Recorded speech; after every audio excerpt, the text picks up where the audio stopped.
మన ప్రభువును రక్షకుడైన యేసుక్రీస్తు నామములో మీ అందరికీ నా ప్రత్యేకమైన వందనాలు. దేవుడు మన కుటుంబాలని దీవించి ఆశీర్వదించునుగాక. ప్రతిరోజు దేవుని యొక్క సన్నిధిలో దేవుని యొక్క కృప కొరకు ఎదురు చూస్తున్న మన కుటుంబాలన్నీ దేవుడు దీవించి ఆశీర్వదించునుగాక. ప్రతిరోజు ఒక మంచి వాక్యాన్ని మనం ధ్యానం చేస్తున్నాం. ఈరోజు కూడా ఒక వాక్యాన్ని మనం ధ్యానం చేద్దాం. నీతిమంతునికి ఉండవలసిన కొన్ని లక్షణాలను మనం జ్ఞాపకం చేసుకుందాం. రండి చూద్దాం నీతిమంతుడికి ఎలాంటి లక్షణాలు ఉంటాయో ఈ వాక్యం ద్వారా మనం తెలుసుకుందాం. రండి చూద్దాం.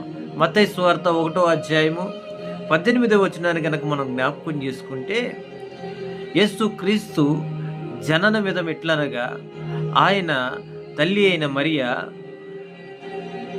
యోసేపుకు ప్రదానము చేయబడిన తర్వాత వారింకా ఏకము కాక మునిపే పరిశుద్ధాత్మ వలన గర్భవతి అయి ఉండెను. ఆయన భర్త అయిన యోసేపు నమ్మకమైన వాడై ఉండి, ఎలా మాట్లాడాడు తెలుసా దేవుడు? యోసేపును బట్టి నమ్మకమైన వాడై ఉండి తన భార్యను అవమానపరచునొల్లక రహస్యముగా విడనాడాలని తన మనస్సులో ఉద్దేశించి ఉన్నాడని ఇక్కడ ఈ వాక్యం ద్వారా మనతో దేవుడు మాట్లాడుతున్నాడు. యోసేపు ఎలాంటి వాడో తెలుసా? నమ్మకమైన వాడు.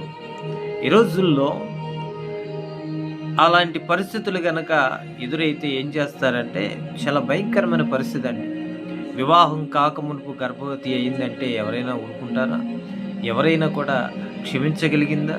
ఎవరైనా పెద్దల ముందు పిలిచి వారిని రచ్చబండి దగ్గరికి పిలిచో, లేకపోతే వారి దగ్గరికి పిలిచి వీరి దగ్గరికి పిలిచో చాలా రచ్చరచ్చ చేసేసి అంతా కూడా చాలా అవమానపరచడానికే చూస్తారు. కానీ ఈ యేసేపు నీతిమంతుడు కాబట్టి ఏం చేశాడో తెలుసా?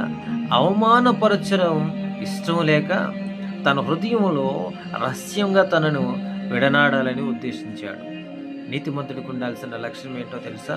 ఎదుటి వ్యక్తిలో పాపాన్ని చూసి, ఎదుటి వ్యక్తిలో ఆ యొక్క విధానం చూసి, ఎదుటి వ్యక్తిలో ఆ యొక్క చిన్న తప్పు కనపడితే దాన్ని భూతత్వంలో పెట్టి ప్రజలందరి సమక్షంలో నిందించేవాడిగా, ప్రజలందరి సమక్షంలో నిందమోపేవాడిగా, ప్రజలందరి సమక్షంలో వారిని అవమానపరిచేవాడిగా నువ్వు ఉన్నామేమో. యోసేపుని బట్టి ఒక విషయం మనం నేర్చుకోవాల్సిందేంటో తెలుసా? నీతిమంతుడు ఏ విషయమైనా ఎదుటి వారిని అవమానపరచకుండా, ఎదుటి వారిని కించపరచకుండా, ఎదుటి వారిని బాధ పెట్టకుండా, ఎదుటి వారిని యొక్క సంతోషాన్ని కోరుకున్నవాడే నీతిమంతుడు. ఎదుటి వారిని